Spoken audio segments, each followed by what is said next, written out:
There's a resurgence of whooping cough in the tri-state. WLWT News 5's Christy Davis leading the way with where the cases are popping up. Christy, good morning.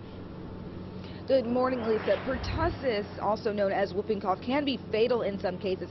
That's why a rise in cases in area high schools over the last 6 weeks has parents, doctors, and school officials on high alert.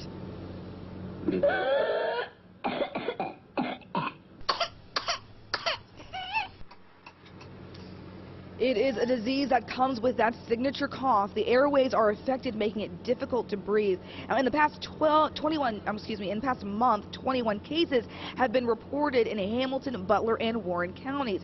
3 schools, Cincinnati Hills Christian Academy, Mason City Schools, and Elder High School, have all seen more than 1 case in the last 6 weeks. Elder High School has actually seen 20 cases and sent a note home with parents telling them more about the disease. Now, pertussis is very treatable for older children and adults, but can be fatal to infants or younger children who haven't been vaccinated.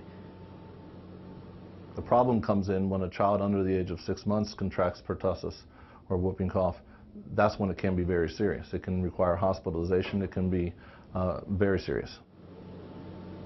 Parents who notice any sort of suspicious cough in their children are asked to keep them home from school and seek medical attention immediately. Reporting live, Christy Davis, WLWT News 5.